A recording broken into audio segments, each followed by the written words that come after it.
Bonsoir à tous, ravi de vous retrouver sur Monaco Info. Toute l'actualité de ce samedi 28 août. Invités, reportages, rencontres, infos pratiques et votre météo à venir. Au sommaire de votre journal ce soir, vacances et Covid. Avez-vous réussi à profiter totalement de cette période de congé? Vous êtes-vous envolé pour de lointaines destinations? Avez-vous privilégié la proximité? Nous sommes allés vous demander votre avis à quelques jours seulement de la grande rentrée. Et puis comment profiter au mieux de ces dernières heures du mois d'août? Une expo? Une balade? Ça vous tente avec par exemple le Tour de Monaco à bord d'un bus à Impérial ou encore une visite au salon d'art contemporain, l'Art 3F, qui se termine demain soir sous le chapiteau de Fontvieille. Et puis nous retrouverons dans un instant l'un de nos joueurs de basket en stage de préparation à Bormio en Italie, l'une des grandes recrues de l'été au sein de la Rocca Team, le pivot Jerry Buttiele, arrivé en provenance de Limoges, est déjà très motivé à l'idée de disputer une saison pleine et tellement excitante avec le championnat de France bien sûr, la Betclic Elite, et puis la plus belle des compétitions européennes, l'Euroleague. Mais avant cela, on rappelle qu'à Monaco, la saison estivale s'étire par rapport à nos voisins sur une semaine supplémentaire de repos, et ce, avant la rentrée du 6 septembre. Alors, avez-vous en cette période pour le moins perturbée pu profiter pleinement de vos congés? Avez-vous dû aménager, chambouler vos plans initiaux compte tenu de la pandémie? Comment vous êtes-vous adapté? Alexandra Pani et Alexandra Marangoni sont allés à votre rencontre. Moi, non, parce que par contre, j'aimerais bien avoir des vacances, mais je suis ici pour travailler à Monaco. Qu'est-ce que je peux dire? Que j'ai vu moins de gens comparé de l'année passée. Donc, je pense, oui, que ça a changé un peu. Ça a touché un peu le secteur du tourisme. Non, ça n'a rien changé, on avait déjà réservé. Bon, non, il n'y a pas de souci. C'était un anniversaire surprise, à la base j'étais pas au courant. Ma copine à côté m'a offert ça et j'étais au courant ce matin. Des petites contraintes avec le pass sanitaire, etc. Mais ça a été assez facile. Nous n'avons pas changé. Nous sommes d'Allemagne et on a programmé d'être ici. Un petit peu parce qu'on a dû se faire vacciner du coup, alors qu'au départ on n'était pas pour. Finalement, on n'est pas parti. J'ai fait des journées en fait à Lazio, des choses comme ça, ponctuelles, des journées à la campagne, dans l'arrière-pays italien, mais pas d'organisation de vacances. Nouveau grand week-end de sport. Et juste avant de retrouver notre invité, Jerry Buttiele, au camp de base de la Rocca Team à Bormio en Italie, où notre équipe de basket, vous le savez, poursuit sa préparation avant les grands défis de la saison. Avec vous, Vanessa Dessy, la Formule 1, le Grand Prix de Belgique à Spa-Francorchamps, avec un début de course difficile pour Charles Leclerc. Bonsoir Vanessa. Bonsoir Christophe, bonsoir à tous. Oui, le pilote monégasque est parti à la faute avec sa monoplace à la fin des essais libres de ce vendredi. Avec une météo capricieuse, de la pluie et du vent, les qualifications se sont déroulées sur une piste très humide ce samedi. Les pneus intermédiaires étaient vraisemblablement la meilleure option pour l'ensemble des pilotes. Charles Leclerc, doté d'un châssis neuf pour la suite du week-end, partira à la 11e position. Après le violent accident de Lando Norris durant la Q3 et un arrêt de course, nous connaissons le pilote qui prendra la pole de ce Grand Prix de Belgique. Il s'agit de Max Verstappen. Le football et l'AS Monaco qui est en déplacement ce week-end. Pour le compte de la 4e journée de Ligue 1, l'ASM affrontera Troyes ce dimanche à 13 h. Je vous propose d'écouter le jeune joueur Aurélien Tchouaméni. Il revient sur les enjeux de cette rencontre.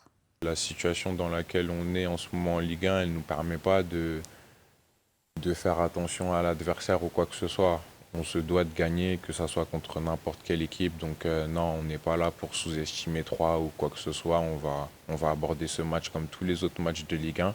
Avec l'envie de gagner et l'envie de montrer le visage que tout le monde connaît de l'AS Monaco. On est comme, on va dire, un rouleau compresseur et honnêtement, je pense qu'on l'a senti sur le terrain, qu'on était vraiment bien. Après, il y a eu des faits de jeu qui ont fait qu'au final, on n'a pas le résultat escompté, mais en tout cas, en termes de principe de jeu, de volonté d'aller vers l'avant, de presser l'adversaire, je pense qu'on a montré de bonnes choses et ça va être un match qui va nous servir pour la suite de la saison. Aurélien Tchouaméni, milieu de terrain très prometteur, il fait partie des 4 nouveaux visages convoqués en équipe de France. Et une compétition qui fait référence, Vanessa, dans le monde de la voile classique. Un siècle de tradition, d'innovation et de compétition. La 15e édition Monaco Classic Week se prépare en principauté. Elle se déroulera du 8 au 11 septembre prochain. Une centaine d'unités vont ainsi colorer la Méditerranée. Le format sera quelque peu modifié en raison de la situation sanitaire. Les organisateurs ont privilégié un volet plus intimiste qui favorisera les rencontres entre amateurs qui partagent cette passion commune. Et en duplex de Bormio, en plein stage pour la Roca Team, on va retrouver le nouveau pivot, l'un des grands pivots de l'AS Monaco pour cette grande saison européenne et française, bien sûr. On va retrouver sans plus tarder Jerry Boutsielé. Bonsoir à vous, Jerry. Bonsoir à tous. Comment se passe ce stage? On voit, on le sait, on connaît le cadre idyllique de Bormio pour se préparer. C'est une habitude pour Monaco. Oui. Un cadre vraiment magnifique, entouré de montagnes. Donc c'est vraiment parfait, vraiment idyllique pour s'entraîner. La préparation se passe bien, ça se passe très bien, on apprend tous à se connaître, le groupe vit bien, des super gars, tout ça. Concernant le basket, comme je l'ai dit, on apprend à se connaître, c'est tout nouveau, on est une toute nouvelle équipe, donc on n'a pas encore certains automatismes qu'on aura au cours de l'année. Mais c'est pour ça qu'on est ici à Bormio pour se préparer. Petit à petit, on va construire l'équipe collectivement pour préparer cette grande saison qui nous attend. Oui, et puis Jerry, il faut presque 2 équipes cette saison, parce qu'on le rappelle, il y a le championnat domestique, bien sûr, avec la Betclic Elite, et puis la grande Coupe d'Europe, l'Euroleague. Bien sûr, c'est pour ça qu'on est tous là, parce qu'on a envie de jouer contre les meilleures équipes européennes. Monaco a toujours eu des ambitions très hautes de gagner le titre. Donc en tout cas, moi, avec les joueurs de l'équipe, on va tout faire pour réaliser cet objectif-là. J'ai retrouvé une petite interview il n'y a pas très longtemps, quand vous étiez encore à Limoges. Il y avait vos préférences, et j'ai marqué qu'il y avait marqué soleil, c'est pas mal déjà, mer aussi, on avait retrouvé par exemple. Voilà, et donc Monaco, c'était normal de signer plutôt que Villeurbanne par exemple? Je choisis rarement ma prochaine destination, en tout cas mon prochain club en fonction de la météo. Mais c'est sûr que oui, ça fait plaisir de se lever tous les matins avec un 25 degrés, avec un soleil sans nuages, c'est sûr. Vous avez un super badge, c'est 28 ans, c'est le moment de briller encore plus. Vous êtes même en équipe de France aussi, vous avez été sélectionné il y a quelques temps. Oui, bien sûr. L'année dernière était une année assez faste pour moi. C'est sûr que j'ai été récompensé par deux sélections pendant les fenêtres de qualification. Pourquoi pas pour les années à venir et les mois à venir. Moi, je serai toujours présent si on m'appelle pour aller jouer en équipe de France, bien sûr. On revient à Bormio, vous êtes en préparation jusqu'au 31. Naïvement, pour ceux qui nous regardent ce soir sur Monaco Info, qu'est-ce qu'on fait en premier? On court, on nage, on fait attention à ce qu'on mange? Tout ça. C'est vraiment la préparation. Vu que ça va être une saison très chargée avec au moins une 60aine de matchs, il faut vraiment préparer le corps physiquement. C'est ce qu'il faut bien dormir, bien s'hydrater, bien manger, faire attention à ce qu'on fait avec son corps, parce que il va être vraiment très sollicité tout au long de l'année avec la répétition des matchs et des déplacements. Donc c'est vraiment toutes ces choses qu'on met en place avec le staff le staff médical, le coaching, le préparateur physique pour bien renforcer tous les membres du corps et pour vraiment être prêt physiquement pour la saison à venir. Et parce que votre rôle au sein d'un groupe comme la Roca Team, c'est un rôle très physique, c'est-à-dire pour les spécialistes, on joue dans la peinture, il faut défendre, il faut attaquer et défendre, il faut se battre à chaque fois, il faut jouer les coudes. C'est ça. Je vais faire comme j'ai fait depuis que je joue au basket, toujours dans l'impact physique. J'ai essayé d'apporter tout ce que je peux, en fait, mon énergie, mon point de fixation dans la raquette, de la présence au rebond des deux côtés du terrain, de la défense aussi, et vraiment aussi de l'impact physique. Surtout en Euroleague, c'est un niveau vraiment très élevé. Qu'est-ce qui vous demande Coach Z en ce moment? C'est peut-être de vous entendre au mieux dans toute l'équipe et de bien comprendre toutes ces consignes, parce que c'est pas simple, il y a plein de nationalités, même si on parle anglais, j'imagine. Oui, bien sûr. Il y a plusieurs styles de jeu, plusieurs styles différents dans l'équipe, plusieurs caractères. Mais pour l'instant, on se concentre vraiment sur le collectif. On commence à mettre tactiquement des tactiques défensives et offensives. Et ça va prendre vraiment, comme j'ai dit, petit à petit. On a encore pas mal de jours de pré-saison pour vraiment préparer ça et pour être vraiment au top pour le premier match de saison.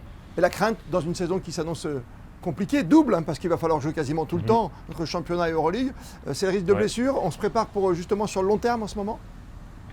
Oui, bien sûr. On n'aura pas beaucoup de temps dans l'année pour le faire avec la répétition des matchs et des déplacements. Donc il faut vraiment profiter de la pré-saison pour vraiment être avoir vraiment un pic de forme et être au top physiquement pour vraiment enchaîner cette très très longue saison qui nous attend. Fier de faire partie de cette Roca Team? Bien sûr, très fier de faire partie de cette Roca Team, de cette première saison en Euroleague de l'histoire du club. Jerry Boussiali, on aura plaisir à vous applaudir dès votre entrée sur le terrain parce que c'est la tradition, vous le savez à Monaco, on adore ça. Tant qu'il n'y a pas un premier panier marqué, on est là, on vous applaudit, on sera tous debout dans la salle Gaston Médecin. Merci d'avoir été avec nous en duplex de rien, merci à vous. de Bormio avec nos équipes sur place, bien sûr, de Monaco Info. On vous dit à très très vite ici sur le parquet pour vous voir en action, bien sûr. Merci à vous. Merci. Retour à Monaco avec ce bus rouge impérial que vous avez l'habitude d'apercevoir dans les rues de la Principauté.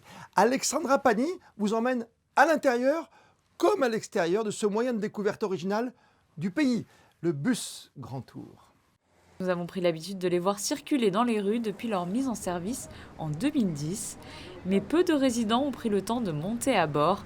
Les bus rouges de Monaco, le Grand Tour, proposent un tour avec vue dégagée sur les différents points d'intérêt de la Principauté et une visite guidée en 8 langues. Avec ce pass, ils peuvent monter et descendre autant de fois qu'ils le souhaitent.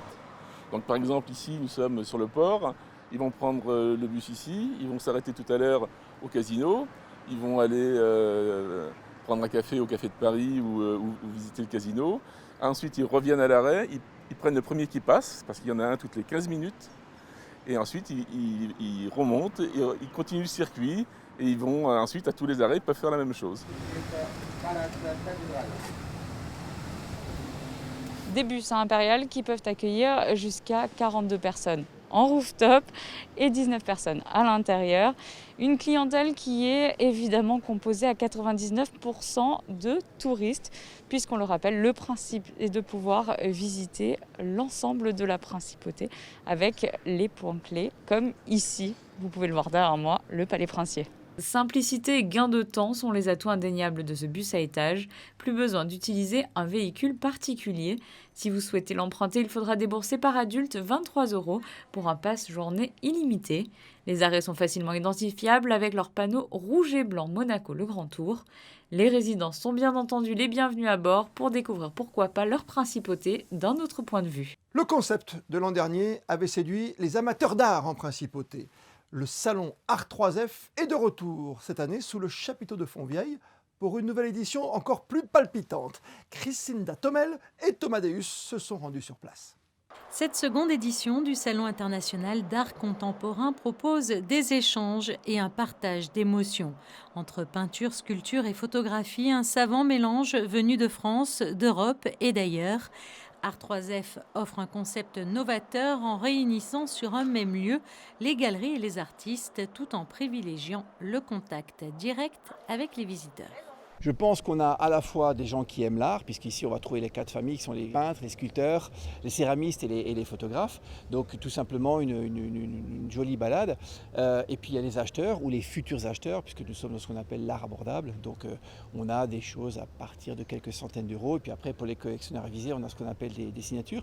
Mais l'idée c'est de proposer une sélection aux gens. Il y a environ 2000 œuvres exposées. Et si on a un coup de cœur, on peut partir avec. Ou alors tout simplement, on peut faire un joli petit tour. Il faut compter quand même 3 à 4 heures si on veut tout visiter et en espérant en prendre plein les yeux. Vous l'aurez donc compris, au programme de Art 3F, des échanges et des coups de cœur, plus de 3000 œuvres à la vente, des prix pour toutes les bourses. Le salon sera ouvert jusqu'à demain 19h sous le chapiteau de Fontvieille. Et comme chaque samedi, Vanessa, nous allons faire un point vaccination. Vous le savez, Christophe, la Principauté a mis en place une stratégie de vaccination. Le nombre de personnes vaccinées en primo-injection est de 25 930, soit 67,61% de la population monégasque. Et le nombre de personnes ayant reçu l'injection de rappel est de 21 952, soit 84,66% des personnes ayant déjà reçu la première injection. Ces chiffres sont arrêtés au 20 août inclus. À noter encore cette information importante qui nous vient de la mairie. Oui, Christophe, la mairie de Monaco nous fait savoir que la salle de sport Hercule Fitness Club sera exceptionnellement fermée. La date de réouverture sera communiquée ultérieurement. Pour tout renseignement, il vous suffit de consulter la page Facebook de la mairie. Une belle idée de sortie pour terminer. Le Grimaldi Forum propose un grand retour sur scène. Il s'agit des Lehman Brothers, une interprétation contemporaine de jazz, funk et un mélange hip-hop. Derrière ce son unique fait de rythmes explosifs, vous allez pouvoir découvrir des voix incroyables. Un concert gratuit le 9 septembre prochain. Les réservations se font uniquement par téléphone. Et vous êtes nombreux pendant cette période de vacances à avoir choisi de vous rendre dans notre arrière-pays. 10 mois après la tragique tempête Alex, les routes d'accès retrouvent peu à peu de leur trafic habituel. Les chemins de randonnée accueillent à nouveau en sécurité les passionnés, les amoureux de la flore et de la nature. Et au-delà des dons qui ont afflué depuis cette tragédie, nombre d'associations de bénévoles se sont rendus sur place pour prêter main forte aux personnes et aux secteurs les plus touchés, les plus isolés. C'est le cas de l'association des guides et des scouts de Monaco pour qui le mot solidarité a pris tout son sens sur le terrain avec cet été la reconstruction d'un précieux et stratégique petit pont de bois dans le vallon des Molières. Juliette Rappert. Nouvelle mission pour les scouts et guides de Monaco. Du 4 au 13 août, une dizaine de scouts se sont donné rendez-vous aux Molières, dans le parc du Mercantour, pour réparer une passerelle détruite lors du passage de la tempête Alex. Et peu à peu, on a construit, on a imaginé le pont avec ses dimensions, les règles de sécurité, le platelage. En fait, tout ça, ça a été construit par une équipe, une étroite collaboration entre le Mercantour, les scouts, la mairie de Val-de-Blore et la préfecture. À l'aide de poulies, de tirs au fort, ils ont réussi à redonner vie à ce pont situé sur un chemin de randonnée reliant les Molières à Isola 2000. Alors concrètement, on a terrassé l'endroit pour pouvoir avoir un solide appui par rapport au terrain. Ensuite, on a installé des gabions. Des gabions, c'est une armature en ferraille remplie de pierres à l'intérieur. Puis ensuite, on a pu découper des billes, donc des gros rondins de 10 mètres de long. On en a mis 4 en place. Donc c'est vraiment la charpente de notre pont pour ensuite après l'habiller. Le plus difficile est fait, mais il reste encore du travail. Les scouts de Monaco espèrent avoir fini cette passerelle d'ici le mois d'octobre. Et on vous retrouve, Vanessa, pour la météo de ces prochaines heures. Eh bien Christophe, la douceur de l'été sera toujours présente avec du soleil malgré quelques nuages durant la journée.